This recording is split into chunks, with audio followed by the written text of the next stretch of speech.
in the 5 by 5.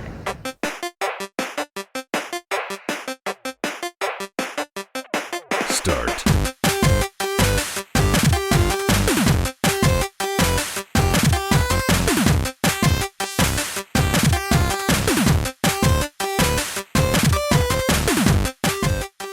All right, welcome to Retrotopia's 5 by 5, and today we are picking another topic so we can have a little break from playing some video games. Sam, what are we going to top 5 today?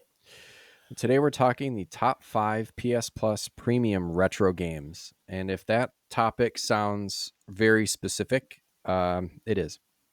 And yeah, I've had PS Plus Premium since it came out. I actually had PS Now for a while before they launched the new streaming service. Mm-hmm. And that was because if you bought PS Now, you actually could get the discount on the PS Plus Premium. So I have it until like 2026, and it only cost me like $100. Oh, god damn. Oh yeah, Well, I bought a few years. Well, the reason why I upgraded was that I was looking at it and saw the spectacular list of retro titles on there that I wanted to try. A lot of them I didn't get a chance to play when I was a wee lad. So, and the upgrade for the rest of the term for me was like $7. So I was like, all right, well, let's give it a shot. And if I'm enjoying it, then we'll keep it. Well, there's definitely some good games on here, and our list wasn't based around what games we think you should play. Our list was really based around the idea of what we want to play from PS Plus Premium. Yes. So absolutely. Before that, this best list is completely subjective. Oh yeah, absolutely subjective. Everything we do is subjective. There is absolutely no hard knowledge in this podcast, period. We promise you that is a Retrotopia guarantee. But you noted some honorable mentions there. Sam, do you want to say yours first? And I'll go with my honorable with a U mentions. Yeah, yours are different because you have an extra vowel in there. That's absolutely not necessary. Canadian honorable mentions. Oh, sorry. All right. My honorable mentions before we get into our top 5 are all of the Star Wars games that are on there. There are some good ones that I didn't get to play any of these because they were kind of locked away either on the PS1 and I just didn't have it, or on the PS2 and I didn't have it.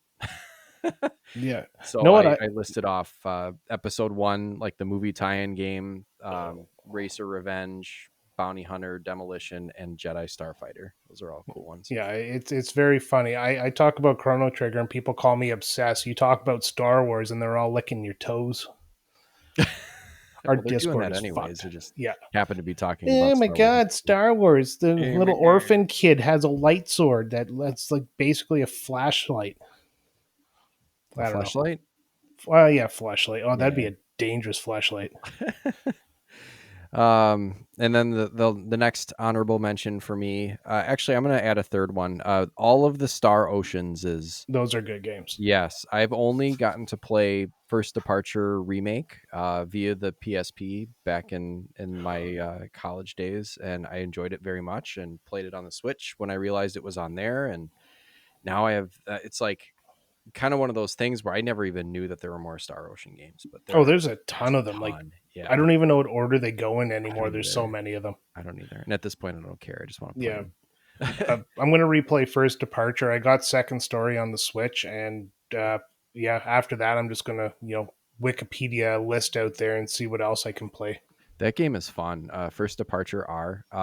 It gets really, really hard at the end, though. Of course. So on my recent playthrough, I don't think I finished it, but I made sure I found a booby cat girl, so that was cool. That's absolutely what you need to find. Yep. All right, my honor. Oh, you had a third game, didn't you? Oh, yeah. I guess technically, I would say Twisted Metal, just because I didn't mention it in my top 5, but those are also there. The first 2 entries. In the series. And you didn't write it in the notes, so it doesn't count. I know. Everybody scratch that Twisted Metal. Don't play it. Sam did pretend not put I didn't say that. Yeah, we're not editing this out. Now, I only got 2 honorable mentions, and mine's the Resident Evil games. I played Resident Evil 2 on its original form on the PlayStation 1, and after that, I just kind of fell off of them because I gravitated more towards the Silent Hill franchise. Ooh. So Scary. exactly, it was more intense. Like I'm not a jump scare guy. I'm like that, feeling of dread type of guy when it comes to my horror movies. So Silent Hill is that more, feeling of dread, where Resident Evil is always like a jump scare. So I gravitated away, but uh, I do plan to go back. I've been hearing good things about this Resident Evil 4 remake. Apparently, people are enjoying it, Mm-hmm. and yeah, one day I'll get there. Maybe I'll even get to Resident Evil 6, which I've also heard stuff about. Awesome. I don't know very much about Resident Evil at all, except I've played some of the first one in October around Halloween time, and it was You had to definitely hide under your sheets. definitely a good time. Yeah, Yeah. it's just not. I didn't find it that scary. It's more. You're right. It Well, is more of the jump scare. yeah. Well, yeah, it's just not atmospheric like Silent Hill franchise was. At least Silent Hill 1 and 2. Like, again, I'm behind on those games too. Yeah, I mean, Um, you're in that mansion, but it's. I would say it's well lit, oh, if yeah. not kind of creepy looking. Definitely the zombies are paying the bills. Yes. Uh, Um. my, my Yeah. next game is next franchise, I should say, is the Infamous franchise. And I played the first one quite thoroughly, but after that, again, it's just another franchise I just never went back to. And I love the concept of it. I love how you just get powers and you just go around and like fuck shit up. It's just perfect. So I Is want to that go back and kind of finish it. is Infamous? Where are you turning into kind of like a superhero? Kind of, yeah. Like How it the works? first one, I think you. It's been so long since I played it, I can't exactly remember the plot. But you get like electrocuted, and you get electric powers, and you can like slide along power lines, or maybe that's Infamous 2. It's one of them, anyways. That sounds fun. Oh, it is. It is so much fun, and yeah, it's one of those games that make you feel like a god. Hmm. Those are always fun, like God of War or ActRaiser. Yes, I love being a god. Before we get into the 5x5, we want to just real quick mention our socials and how you find them. You can go to Linktree/Retrotopia. That's LINKRT. Whoa. LINK. Let's start that over again. linktr.ee/Retrotopia, if I could learn how to spell. And Yeah, there you can find access to our Discord. We've got Facebook and Twitter and uh, I those think that's things. it right now. We'll add some more stuff. But Yeah, I mean the Discord's a good time. A good group of people inside of the Discord right now, and you can have great conversations. We had a few new people show up in the last few weeks, so yeah, new friends. we should start. We should start shouting out new friends every time we get a new friend on there. Oh yeah, we'll make a list there, and we'll see what we can do. But don't Yeah. get your hopes up because we forget a lot. Mm-hmm. All Yes, right, we so do. without further ado, let us get into our number 5 game. I'm going to go first this time because That's last cool. time I went last, I, and this way Sam will bring us home at the end. nice. I was going to ask that, so thank you Yeah. for clearing that up for me All because we right, there. planned this Yeah, out. yeah. We haven't talked since like the last time we recorded, 2 days ago. Right. Yeah, so much mystery. All right, here we go. Number 5. 5, I love the banjo. Anyways, my number 5 game is Legend of Mana, first released on the 6th of June of 2000. It is an action RPG by Square and Square EA, or Square Electronic Arts, which I remember being a thing, but Wow. I don't think it lasted long. Yeah, I wouldn't think Anyways, so. let's keep the EA out of our vocabulary today. So it's originally on the PS1. So a quick summary: it is set in the vibrant hand-drawn world of Fadial. Player creates your adventure by placing artifacts on a map. You can choose from different storylines and characters to follow. It engaged real-time combat with various weapons and magic. The encounters were diverse creatures. Oh, sorry. You encountered diverse creatures and NPCs. You crafted items, weapons, and golems using the mana tree. Very beautifully animated visuals, very memorable soundtrack, non-linear gameplay, blah, blah, blah. And it goes on for a while. I wrote too much. Um, I want to play this game because I did love the Secret of Mana games, or the Secret of Mana, and as much of as I've played of Trial of Mana. So I want to kind of get into this one. I passed it over when I was young because when it said nonlinear gameplay, that kind of took me away from it. But as I get older, nonlinear seems a little more fun. So I definitely a game I'm going to go back to. That's cool. Yeah, I didn't include the Legend of games. I think there's a couple on PS Plus at this tier. I didn't include those because I actually have collected those on my Switch. So, um, but that is definitely a good one, and one I also look forward to Oh delving yeah. into a little bit more. I think what's really drawing me back to this one is when I looked at screenshots of it, and like the art style inside of the game is just like it's a watercolor esque type style, and it's really really pretty. Yeah, screenshots of it look really cool. Oh yeah. So yeah, that is my number five. Sam, what is yours? All right, my number 5 is Oddworld: Abe's Odyssey. This first came out for the PlayStation in 1997. Was developed by Oddworld Inhabitants and GT Interactive, and it's a just my quick. These are my quick synopses. I could be completely wrong, but these are kind of my impressions mixed with what I've read or heard about some of these games. This is a weird and quirky puzzle platformer where the player controls Abe, who is a Mudokon, an enslaved alien, a part of an enslaved alien race, as he attempts to save his people from the glucons, I guess. Wow. Just reading that, it seems really Yeah, I'm wacky, just but looking at the notes here. It just seems like you slapped the keyboard a few times. I really did. But I always saw this game in Game Informer when I was growing up, and it kind of became synonymous with the PlayStation to me, even though only the first two entries in this series were, I believe, PlayStation exclusives. There might have been one on the two, um, but yeah, it always looked so goofy and had that like 90s kind of dark humor, aesthetic, gross out humor.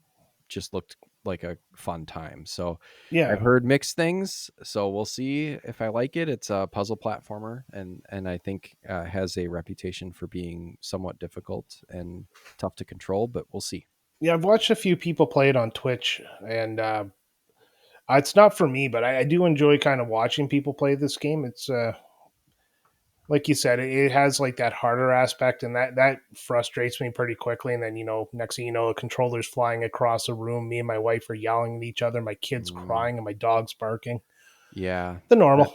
yeah, that's tough. But I guess if the original, like there's an original port of it on the PS Plus, that's why I included it here, but there's also a remake version that I think came out in 2014 Oh, that I possibly. think probably cleans it up a little bit. So, Yeah. All right.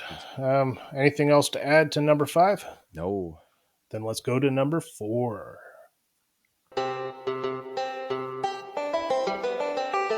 4, I love the banjo. I'm going to say it every time.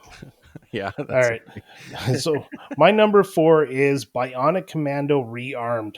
First released in 14th of August 2008. It is a platformer slash Metroidvania. It Mm, is developed by Grin and published by Capcom, and its original system was on the PSN or PC and the Xbox. So you, as the player, take control of Nathan Spencer, a commando with a bionic arm. Your mission is to stop terrorists from launching super weapons. Utilize the grappling hook mechanic for the movement and combat. Very retro style visuals in this game with like those modern enhancements. It has a cooperative multiplayer mode, very challenging levels with puzzles and platforming, and acclaimed for its faithful recreation of the original. And it received a lot of positive reviews for gameplay and its nostalgic appeal, and it kind of blends a little bit of old school charm with modern mechanics. hmm. Have you played the original? I have not, but this synopsis kind of sounds like Mega Man mixed with like a like a Metal Gear or something like that. Like bionic arm, stop terrorists from launching super weapons. Yeah, well, Yeah. the original, because you couldn't jump in the original, Ugh. you had to use your grappling hook for everything, and you think it would suck, but you could swing with it and all that stuff. Okay. So it was really, really fun, but it's a very challenging game, the original NES game, and I really loved it though. And it was always part of my collection. It was always a game I went back to, and a game I was never able to finish. Nice. That's neat. Yeah, I Yeah. I had no idea that that's what this was, and I completely passed it by Oh when I yeah, was looking no, through the list. Yeah, this is interesting. Obviously we picked different stuff, but it's kind of cool. yeah, no. This game is just definitely something you shouldn't overlook. probably something you can just try out, and if you like it, you like it. If you don't, you don't. I've been getting into Metroidvanias lately, so that's kind of Hmm. another thing that popped out at me. Yeah, I have two actually. Playing through Super Metroid and Metroid Fusion over the summer. I really enjoyed those, so I definitely want to play some more of the Metroidvania genre. Oh, absolutely. All right, that's my number 4. What is yours, Sam? My number 4 is Siphon Filter. Great Came game. out. What's that? It's a great game. Is it good? Because I'm excited to try it. It came out in 1999. It is of the action stealth genre and was published by Eidetic, I think is how you say that, and 989 Studios. Remember them? Oh yeah, I remember 989. Yeah, 989 Studios. It was on the original PlayStation. And just a quick summary, it's a third-person stealth shooter where you control Gabe Logan, who is given a mission by the American government to stop an international German terrorist. As is tradition. Sounds awesome. Oh, it is awesome. The only problem with the game is the controls. Oh, great. Now I'm not looking forward to it as Yeah, much. well, it's a third person shooter before dual sticks or right stick camera controls. So Yeah. you're using the shoulder buttons to actually turn the camera as you run, and it's just very chunky. Oh, it's like the golden eye of third-person shooters, I guess. Yeah, exactly. Once you get used to it, it's fine, but you got to get used to it. That's the problem. Yeah. Well, I would say like Metal Gear Solid was one of my favorite PS1 games, so I've always been intrigued by Siphon Filter. This is another one kind of like Abe's Odyssey that I saw, or in like Oddworld, I guess, that I saw in gaming magazines throughout the 90s. And, you know, like I say here, it wears its influences on its sleeve. You've got Metal Gear, it's kind of GoldenEye, it's a little bit Die Hard. Um, I just picked that because of German international terrorist. It just really screamed Die Hard to me. Um, so the game and its direct sequels, there's Siphon Filter 1, 2, and 3 on PS Plus premium tier. So I thought, they made sequels, so they must at least have been somewhat decent. I know that's not always the case, but Well, yeah, um, I mean, this is early PlayStation exclusive games right here, so mhm. take that with a grain of salt. Yeah, but I'm looking forward to it. I like my stealth sometimes, sometimes not, but sometimes. It's not. It's not overly a stealth game, so it's not like Splinter Cell type stealth. But yeah, Yeah. I think you can hide behind a wall. So Yeah, I like games where you can use stealth to your advantage, but don't always have to use it. Games where it's like you have to like original Metal Gear, like we're playing for the show. It's like pretty much you need to use the stealth or you're gonna get your ass kicked. oh yeah, absolutely. That Metal Gear game is just brutal. It's pretty tough. All But right, that's my number. What one are we on? Four, yeah, three. we're on 4. All All right, right, let's. We're ready to move on to number 3. I am ready. All right, here we go. Banjo time.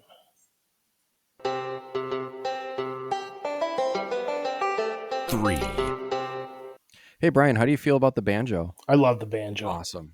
All right, Oh what's your man. number 3? My number 3 is my first, and I don't know, it's my second RPG on this list, I guess, if I Mhm. actually remember what I said.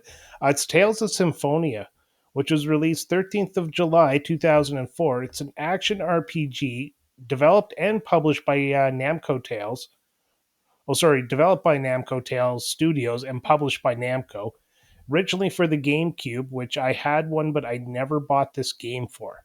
Oh, and I I bet believe it came out on. Yeah, I now it's believe like it came out on $1,000. the. Yeah, sorry. It came out on the PS1 as well, I believe, but I didn't pick up that one either. And of course, I believe right now is probably worth so much money. Yeah. Yeah. Quick summary: it is set in the fantasy world of Silverant. It follows Lloyd Irving and friends on a quest to regenerate the world. Real-time combat system, which is kind of what Tales is known for. Characters undergo development like every RPG. Uh, uncover the truth behind the world's plight. It has a very captivating storyline, immersive gameplay, memorable characters, beloved entry in the Tales series, and a very rich storytelling and dynamic gameplay mechanics. Uh, Nice. I yeah, I like this game because I actually have Tales of Legendia from my PS2, and I've played the absolute crap out of that game. Yeah, I'm really enjoying the action RPG genre lately as we're playing Legend of Gaia or Gaia. I think it's Gaia. Yeah, Um, Gaia. I'm really digging it. Definitely Um, not gay. So, okay. Oh, and I'm sorry, I got hung up on this. The main character is Lloyd Irving. What is he like? Your neighbor? Like what the Oh hell yeah, kind of name is that for a fantasy character? It you sounds like gotta a love it, guy that right? lives down the street. Yeah, you can't have everything fantasy. There's only so many names in the world. Yeah, I guess so. Yeah. They picked all the good ones. No, I like I said, I haven't played the game, so I have no idea why they picked Lloyd Irving. Maybe he is from suburbia. You Oh, never you know know. what? We just probably gotta. There's someone listening that this is their first episode and their name is Lloyd Irving and they just turned us off. Like, fuck you. Yeah. As he goes back to his cubicle job. Yeah. Oh man, that Oh, sucks. All I right. want an adventure. Okay. Yeah. That's the reason I want to play Tales of Symphonia, and that's the reason it's my number 3. So let's move on. Let's go with All your right. number Yep. 3. My number 3 is Worms, which was released in 1995 on the Oh. Amiga of all systems. This is a strategy game developed by Team 17 and Ocean Software. And as a quick summary, it's a 2D artillery strategy game where players control teams of worms, taking turns to place their worms and attack the other side with various weaponry. Basically artillery. Yes. Um, I love turn-based games, so this I had no idea. This is again like another um, series that I completely missed. I had no idea this was a turn-based strategy game. So as soon as I kind of caught wind of that, I was like, "Oh, what's this Worms thing?" And it looks a lot like, based on screenshots, kind of like those tank games. You know, those like 2D, like I mean, you can find them on the internet. Um, and I think they're like even on cell phones and stuff. Like you can send like artillery tank games where you just like take turns shooting at each other and trying to hit each other with Yeah, and varying wind conditions and such. that actually describes this game quite well. Yes, I'm all for it. This sounds really fun, so I'm looking forward to it. And there are tons of not only I think there's like 3 or 4 Worms games I think on. there's more than that. Yeah, I mean, those are just the ones that I noticed. But I mean, there's like Worms Armageddon and Worms 3D, and I think there's some of them are 2D artillery based like this, and then some I think are like a grid based, turn based style strategy game. So I'm really looking forward to digging into these and seeing if I like them, and if I Yeah. do, then I win. Oh yeah, absolutely. These games are just fun to play with a group of people. I think you can do one of them online, like over PlayStation Network, Mm. and it would be great just to get a bunch of people and just play Worms and shoot the shit, right?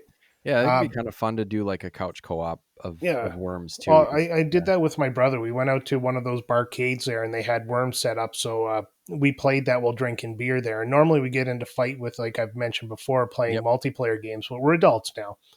So I beat him 3 matches to 2, and he calls bullshit on it. So the fighting still happened.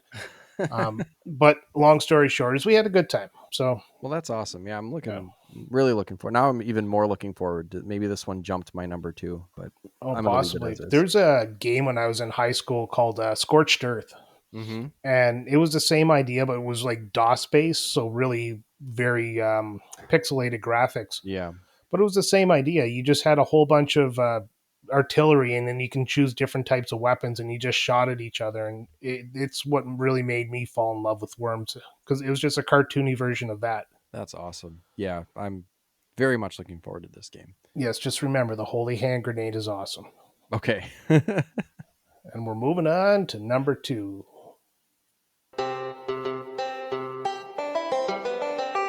2, All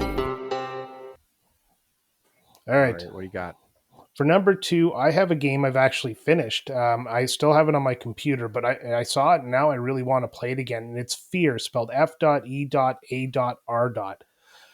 Remember earlier when I was talking about Resident Evil and I said I love games that put me in that sense of dread all the time? Yes, I do. Yeah. Well, this is a first person horror game released 18th of October 2005, developed by Monolith Productions and published by Vivendi Universal Games, originally on the PC. So this story revolves around a supernatural phenomenon and a government conspiracy. So you assume the role of a point man, a member of the First Encounter Assault Recon Team, or FEAR. tasked with investigating paranormal activities and combating hostile forces. I'm losing my ability to speak. You got a lot of words in there, though, to be Yeah, fair. goddamn words. Okay, right. So it features intense gunplay combined with horror elements. And unique slow motion mechanics, also known as reflex time, kind of enhances the combat, or the matrix moves. Nice. Advanced AI creates challenging enemy encounters because they actually learn from what you do through the game and adjust their strategies. Oh, fuck. So yeah, so if you die and you go back, they will actually have learned what you did last time. So you have to constantly change your strategy up. Nice. Very atmospheric environments and very unsettling sound design really contribute to the tension of this game. It received a lot of praise for its narrative path and its psychological horror, and it spawned some sequels and expansions, expanding upon the original universe. And it's regarded as a landmark title in the first-person genre. Um, yeah, the horror elements in this game. There's one scene that always sticks in my mind. So there's this girl that shows up, and she just shows up randomly. So you could be turning a corner, and there'll be this girl laughing, running down the hallway, and then she disappears when you go Oh. around the next corner. Uh-huh. But there's this one particular scene. You're running through this level, and you get on the ladder, and your character always does like this 180 to get on the ladder. And as you do it, she's standing at the top of the ladder, and it scared the shit out of me. I turned the Jeez. game off. It scared me so bad. Yeah, that's one of those things where it's like so out of place and unsettling that you're wondering if it's like, am I like living in a creepy pasta of someone playing a video game that's like actually haunted, or like what is going on here? Yeah, no, this game, it ramps up that like anxiety level to 10. Like Ugh. it just keeps me constantly scared to move forward. But Well, it's got a really good story. The horror elements are just like I said, top tier, and the first person shooting aspect of it is really fun. well, that sounds really awesome, but I'm a baby and I'm not guaranteeing that I'll play that one. Yeah, we're doing it for the show next week. Okay. No, I'm just kidding. It'll be Halloween. Yeah, that sounds like a good Halloween There game. you go. We'll call it Shit Your Pants Halloween. Oh God. Yep. All right. So my number 2 is Wild Arms, which was released in 1996.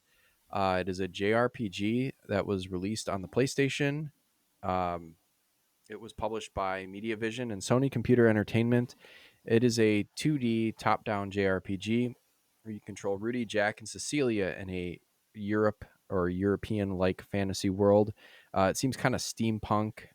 There's like some mechanical or like early industrial elements to it, which I find cool.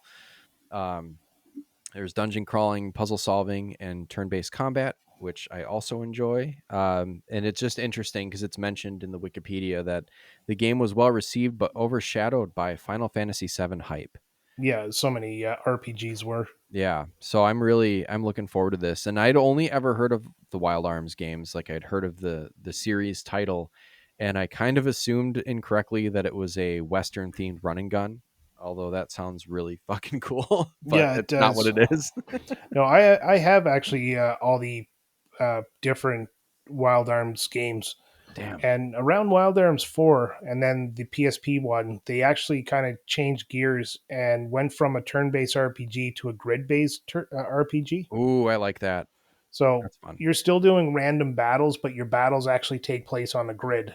I So really enjoy that. Kind of like a Live Alive or Live Alive, and or yeah, like the South Park Fractured Butthole.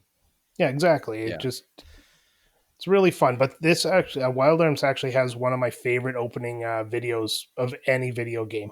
Oh wow. Okay. Well, I'm Yeah. definitely looking forward to playing this one. Oh, dude, And you can just watch the opening video, and then the rest of the game it's okay. Wild Arms 2 is better.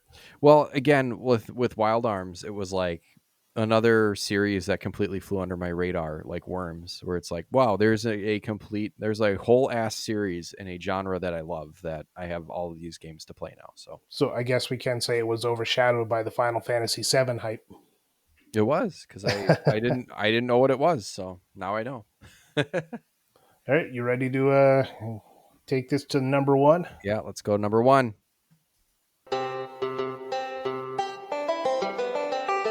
1. All right. It's my last chance to say it. I love the fucking Yeah, banjo. I do love the banjo too. And I just noticed a typo that I'm gonna fix that made me laugh just now. Okay, go ahead. Watching you do that in real time was funny. Yeah. All right. My number one is actually the third game of a series, and the first two games aren't on PS Plus Premium or PS Plus at all, and it's a shame. And that's Resistance 3. Ooh. First released 6th of September 2011. It is a first person shooter or developed by Insomniac Games, who you might know, and published by Sony Computer Entertainment. It was originally for the PlayStation 3. So it is set in an alternate history during the 1950s. Earth is invaded by the alien chimeras. Players assume the role of Joseph Capelli, a former soldier who embarks on a perilous journey across the United States to stop the chimera. So varied arsenals of weapons, including chimera technology, are what you get to use throughout the game. The firefights are intense and very diverse enemy type. Has both a single player and an online multiplayer mode, though I wasn't a big fan of the online multiplayer of the original. Mm-hmm. It emphasizes the survival elements, kind of requiring resource management, very immersive environments, showcasing the post apocalyptic landscapes of the 1950s. Oh, We call cool. those the 90s now.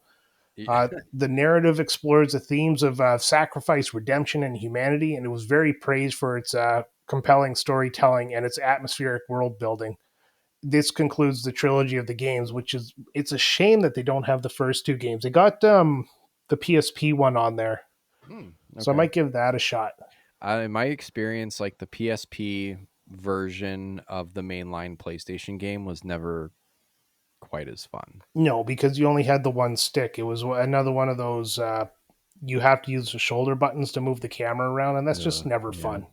Yeah, I mean, like there's a ton of those like examples of those.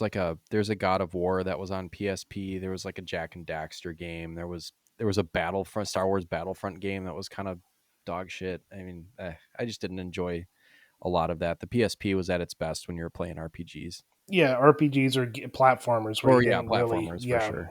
Yeah, I played But the first hell out of person shooters Castlevania. was not meant to be on the PSP. No, but that's okay.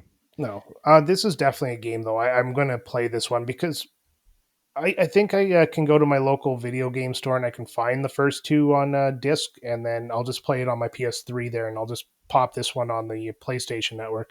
Yeah, man, that sounds cool. Yeah. I really enjoy. I've not played the Fallout games, but I do enjoy that like Southwest deserty, like 50s, like Roswell alien aesthetic. I think that's fun. So, oh, that's another honorable mention. I think they had Destroy All Humans on there. That's a fun one. That reminds me of Mars Attacks, which is a fantastic movie. But Oh yeah. yeah, good stuff. All right, so let's move on to your number one. My number one is Grandia, and my typo is that this became the oldest game on the list by far because it was first released in 1887, which I think is incorrect. Let's It, double check the Wikipedia. yeah, let's double check. It is a JRPG released in 1997 by Game Arts and Sony Computer Entertainment when it was on the PS1, but this was a Sega Saturn game Oh yes, it released. was. Yeah, and it was released in '97 in Japan only on the Sega Saturn, and then came to North America on the PS1 in 1999. I'll I'll do the quick summary as I understood it, which was not very much, but it kind of just seems like a basic, not basic, but a plot. Like the plot follows the standard JRPG tropes of like a young man from a small town who gathers a party of companions to fight a world-ending big bad. Well, I can expand on that a little bit. Good. Okay. I've played this game a few times. All right. I'm not going to get too much into the details, but at the beginning of the game, there's like this wall that's the end of the world, Uh-huh. and you start out and you kind of do your missions and stuff like that, and you end up at the wall and you have to climb to the top, and all of a sudden you realize you're not at the end of the world, so it kind of opens up this whole expanse, and then the Whoa. story really picks up with that. Like there's a whole conspiracy on the other side of the wall, and you end up in the middle of it, so you eventually fight your way to victory and roll end credits. There's a Grandia too. That's awesome. Yeah, Based on the synopsis that I found online, I could not make heads or tails of it. So thank you for stepping in. Yeah. Well, this um, is one of my favorite RPGs. that's awesome. Yeah, I'm looking forward to it. I knew I had heard of this, and it was a JRPG that was generally held in pretty high regard. And I'm generally intrigued by games that were either never released in North America, like some of the Final Fantasies and Dragon Quest games, or games that got delayed releases for whatever reason.